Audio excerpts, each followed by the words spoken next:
Salut camarade, c'est Danny Flouz, le trader qui vit dans la peau de l'autre conte comique.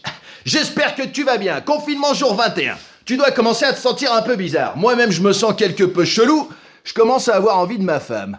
Mais bon, te mets pas la rate au courbouillon tout de suite, parce qu'avec la crise financière et la crise économique qui nous attendent après le confinement, je peux te dire que là, du gel, on va en avoir besoin.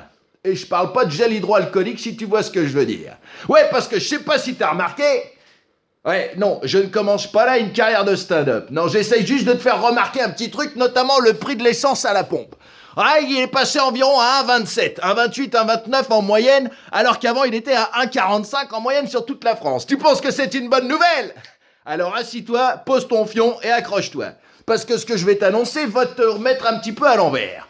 Eh ouais, tu crois que c'était une bonne nouvelle? Une baisse de 15 à 20% grand max en moyenne sur la France. Alors que dans le même temps, le pétrole brut a baissé de plus de 300%. Oui, j'ai bien dit 300, j'ai pas dit 200, pas 250, pas 350, non madame, 300%. Une baisse de 300% pour avoisiner les 20 $ le baril. On est pas mal, hein? Bon, si ta seule réponse pour essayer de briller, c'est de me dire que la différence est provoquée par les coûts de raffinage, j'ai qu'une chose à te dire. Ferme ta gueule et assuie-toi.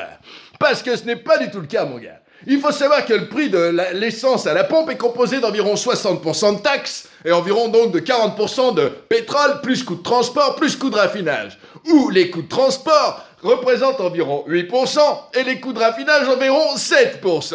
Alors, tu la sens bien passer, celle-là. On devrait normalement avoir un prix à la pompe bien inférieur à 1 euro avec un baril qui avoisine les 20 $. Mais ça, tu ne le sais pas parce qu'on te l'a pas dit sur BFM. Allez, bon confinement!